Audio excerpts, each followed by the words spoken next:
Hey guys, welcome back to my channel where today I'm going to be ranking all of the eyeshadow palettes that I tried between January and June of 2022. I have two videos on my channel talking about first and second quarter purchases, and now I'm going to be ranking them all. So if you would like to see that, then don't go anywhere. If you're new to my channel, hi, my name's Rachel. I'm a homeschooling stay-at-home mom. I love to play with colorful eyeshadow.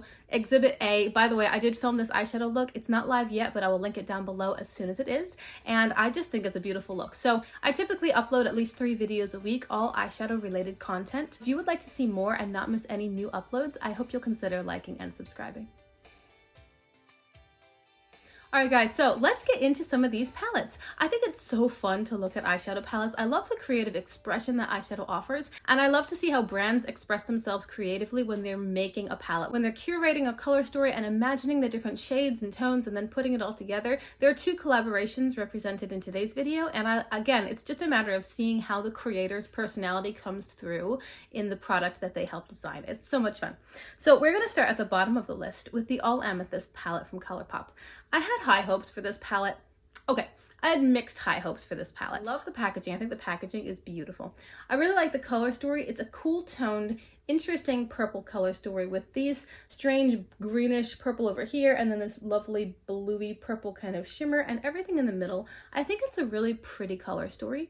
But I knew that it wasn't super highly reviewed in general. A lot of people loved it, but then a lot of people said it wasn't as good as much of Colourpop's more recent releases. And so I bought it. I got it on sale, but I bought it knowing that there was a little bit of a risk. I really want to love this palette, but so far it's just not there. I find that the colors are not as pigmented as I think they should be. These 3 in the bottom corner just look the same on my skin tone anyway. It might be different on someone of a different skin tone, but on me, they pretty much look the same. And even any varieties within those 3 colors are not bright or interesting or different enough to really stand out. It's really a matter of, okay, what's the difference we could have done with one of them? If they're all gonna look basically the same, we could have done with one. I think the shimmers are quite pretty. I have not used this shimmer yet, and the next time I use this palette, I will use this shimmer. I think it's really lovely, and I'm hoping that it performs quite nicely. Overall, I would say it's okay. It's definitely not Colourpop's best quality, and out of all the palettes that I've tried recently, this is certainly on the bottom of the pile. Next up, we've got another Colourpop palette in the Limelight. This is one of their newer releases as well. This was released either at the same time or very close to All Amethyst. And in the Limelight, I got, again, on sale. I like the packaging. I think it's cute. You've got these little details everywhere. It's nice. It's not remarkable, but it is nice. I do much prefer Colourpop's cardboard packaging to their plastic packaging. In the Limelight, I really love lime green eyeshadow. This is not a secret to anyone. I think it's lovely, and I figured that an entire palette of limey colors would be a lot of fun. This is obviously much more yellow based, and I thought it would be a good companion palette to many other greens that I have, for example, Dirty Martini from Glamlight or the Hella palette from Untitled. I just thought it would be a good companion palette in general. I wasn't expecting to do a full look with this palette because it doesn't really go as deep as I'd like it to. Again, it's lime, and you can't really get a deep lime. If you've got a deep lime, it has become a new shade. So I understand why they didn't go super deep. I do like that they threw in some of these more pinky tones. In some ways, it's very much like the Sprinkle a Little Magic palette from Colourpop, but that one has some more blue tones, some different shades of green and different shades of pink as well. But this is kind of, a lot of people have compared them. They're not at all the same. In fact, when I first used this palette, I did compare them next to each other, and you can see they are totally different. But this is certainly a lighter version of it and would be a good companion palette for that as well. I like this palette. I think the quality is pretty good. I did have to dip into this shade a lot in order to get the color payoff that I wanted. But again, it's a lime green. It's going to be really light. You can't expect very deep shades and pigment with it. So overall, I think it's good. I do look forward to playing with it more and combining it with other palettes to get more variety in my looks. It's good quality. It's not really exciting to me because I kind of bought it with, in mind of having it be a companion palette. But overall, it's pretty good. By the way, I'm so sorry that I'm talking funny. I have a broken tooth in the back of my mouth, and it's scraping against my tongue and making me talk funny and making my tongue swollen, and it's a mess. I have a dentist appointment in a couple days. I can't wait. But I wanted to get this video out because, well, I just like to talk about eyeshadow, and I've been doing some pre-filming for when I go on vacation, so I'm trying to squeeze in some extra content, like when I can when the baby's sleeping. So anyway, that's why I'm talking funny. I apologize if I'm harder to understand than normal. It is, however, making me slow down. And I do talk pretty fast ordinarily, so maybe something that forces me to slow down is not a bad thing. Okay, the next palette in today's video is actually another Colourpop palette. They were like the last three on my ranking this time, and that's a little bit unfortunate because I love Colourpop, but as I experience other brands and indie brands and just the crazy good quality of those, Colourpop is good, but not quite as exciting. But this is the Through My Eyes palette from Colourpop, and I love Sarahi. Now, there's nothing wrong with this palette. I just had to rank it somewhere, and when I compared it to the other new palettes that I had, it ended up falling a little bit lower. But I do really like this palette. I think the packaging is beautiful. It has a really nice weight and feel to it. It's sort of a soft touch packaging. It's quite lovely, and I really, really like the color story. There's nothing bad that I have to say about this palette.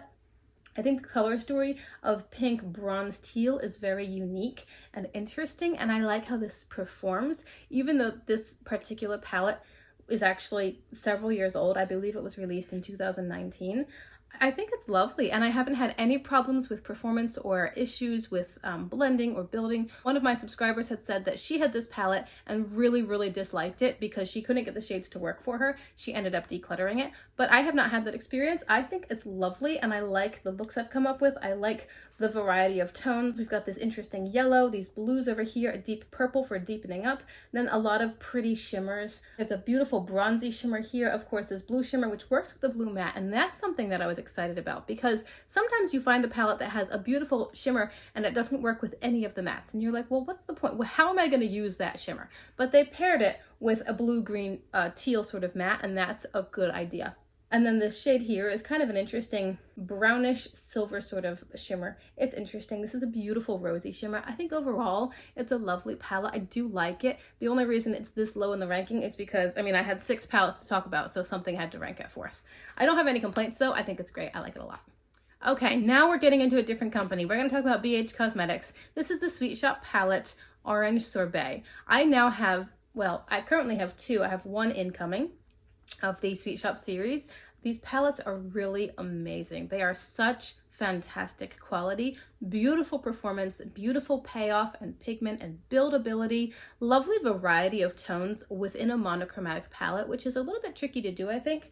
This palette is obviously Orange Sorbet, so you've got some lovely oranges, but it also moves over to the tangerine, apricot, peachy side of things in these shadows over here. And then we've got a very orange brown that you can use to add a little bit of depth, nothing crazy. It's not going to be a super high contrast look if you just use this palette, but it's very good quality. I am so excited to play with this palette, and I mean, I've already played with it. Last time I used it, I think I did just a look with this. I don't remember, but I'm really excited to pair it with red, pink, yellow, green. I'm just really excited. It's going to be such fun. I think the next time I use it, I'm probably going to pair it with the Mimosa palette from BH Cosmetics because that one's a lovely pink tone with the beautiful bright and white light tone shimmers, but nothing much deeper. And there's 1 orange in that palette, but I thought it'd be fun to pair it with this one. I'm so excited. This is incredible quality. I completely understand why these Sweet Shop palettes were so well reviewed and coveted across the board. They're great quality, great color stories, great packaging. They're just amazing overall. So this is definitely, it earns its spot at number 3. Okay, we are officially at number 2. I want to talk about the Hella palette between Angelica Nyqvist and Udenzai. I was a little sad to rank this one at number 2 because part of me, the emotional part of me, wants to rank it at number 1 all the time. I love Angie. She's my favorite YouTuber. I love Udenzai. It's probably my favorite brand. It's just a match made in heaven. And this palette is stunning. It is so beautiful. I love the green, yellow, pink combination. Angelica knows exactly what she's doing. She's got light, medium, dark mattes. She's got light, medium, dark shimmers, a variety of transition shades, deepening shades. She knows what she's doing. There's a topper shade in here. This shadow right here can be used as a face highlighter. Today I'm using the Lumi shade from the Blue Moon palette. For today's look, one of the palettes that I used was the Blue Moon palette, and I like to grab a light iridescent from the palette if I can to do a face highlighter because it just brings in a new color. And so this is a beautiful option for doing that. This palette is absolutely beautiful. It's got enough shadows in enough variety that you can create so many different looks. You can go neutral, you can go grungy, you can go wild, light toned, dark toned, medium toned, you can go safe, you can go crazy. There are so many choices within this color story, and I think it's absolutely beautiful. The only reason that this one is number 2 instead of number 1 is because And Angelica and I have very different skin tones. She's got like a golden yellow skin tone and I have a blue based undertone. So a couple of these colors don't look as good on me as they do on her, particularly this shade right here. I think it's a pretty shadow. I often will use it as a transition, whereas like under eye in the outer corner, but it doesn't really do anything complimentary for me. This shade over here as well, Underworld, it's a chartreuse matte. They're pretty shadows and they're wonderful companions within the rest of the palette. It all works together beautifully. It's just a matter of skin tones. While I love this palette, a couple of the shadows are not quite as flattering on my skin tone as other palettes may have to offer me. So I'm not complaining. I mean, it's Angelica's collaboration. It's her dream palette and she did an amazing job and I love this palette. It's so beautiful. It's just, I had to rank it a little bit lower because there are a couple of shades in here that aren't as great on me. Okay, and the number one spot, if you've been on my channel recently, you'll know which one's left. It is the Sulmona 2 eyeshadow palette, also from Eye. So Colourpop was at the bottom of the list, Eye is at the top. This palette is amazing. When I saw it sneak peeked, I was like, oh, that has some potential. But then I saw the clear images and I knew for sure that I was gonna have to, I was gonna get it. It's actually one of the few palettes that I've bought new. I often buy palettes secondhand, and it's one of the few palettes that I've bought on launch because I knew that it would probably sell out right away, and it did. I think it's sold out twice now and is being restocked again. I don't know. I believe this is part of their permanent collection, whereas the Hello palette is limited edition and is almost sold out for good. But this palette is so, so beautiful. If I could design a palette, it would probably look something like this. Some blue, some green, some purple, some peachy yellow. We've got some deep shades, we've got some bright shades, a lovely assortment of mid-toned mattes, and then a couple deepening shades for whatever you would want to do. And then the shimmers work with everything. I love these two shimmers here. They're not quite blue, but they're not quite green. They're sort of aqua in the middle. And then on myself, while I love blue and purple together, I don't usually do them in very dark forms. I usually stay on the lighter side of things. So this blue shimmer and this purple shimmer, perfect for me. And then the blue and purple matte, they are deep, but they're not so deep that they're not going to get used, but they're deep enough to work as a deepening outer corner for any of the shadows in the palette. It's just so beautiful. And of course, it's great Eye quality. The formula is awesome. It works like a dream. Everything builds, everything blends, everything is pigmented and shows up on your skin exactly how you want it to. It's fabulous. The reason that I've ranked this over the Hello palette is because while within the Hello palette, there are about 2 shades that aren't so great on me, every single shade in here is great on me and I am so excited to play with it more. I love to combine these different interesting colors and it's lovely. It's lovely. If I could change anything, I might put a much lighter, like more crystalline color as a matte, as an inner corner highlight, but you can use this as an inner corner highlight. It's just a little bit peachier and slightly more mid-tone. And you could use either of these or this even as inner corner highlights. They're just not quite as bright as I personally prefer, but that would be my only sole criticism for the entire palette. I love it. I think it's amazing. It's beautiful. Definitely number 1.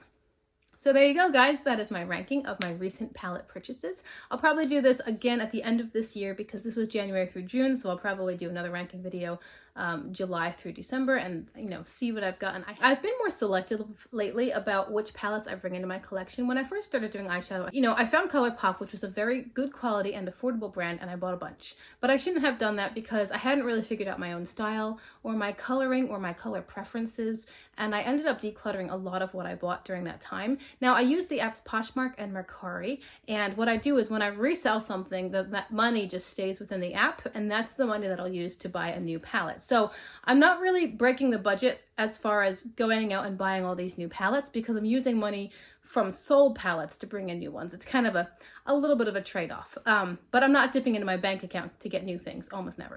Anyway, I do have a couple palettes coming in. I did sell some palettes, and at some point, probably soon, I might do like a mid-year tour of my collection so that you guys can see what I've got, because since the last time I did that, I have gotten rid of a bunch and then brought in some new ones that are a lot more exciting to me. I try to make sure that a new palette, like an incoming palette, is filling a gap in my collection. Orange Sorbet was a perfect example. I had almost no orange shadows in my collection, and I love orange shadow. I had one in an Eye palette, and I think I had one kind of orangey one in a Michaela palette, and it's just, I really didn't have many options. So the Orange Sorbet palette filled a gap where I didn't have that color represented. And that's the sort of consideration I keep in mind when I'm looking to buy something new. It's like, okay, do I have these colors already? Or maybe do I have these colors in a formula that I don't like and I can get rid of that palette and bring in the new one so I still have the colors but in a much better version. So anyway, I hope you liked this video. Please consider liking and subscribing if you want to see all of my uploaded content. I upload again about 3 videos a week, and until I see you in my next one, hope you have a great day. Bye! Same color as this. Oh yeah. And the tip of this one is the same color as this. It looks like they might have, maybe they should have switched the packaging, huh? Mm-hmm. That's fun. You're so cute. I don't need to say all of that.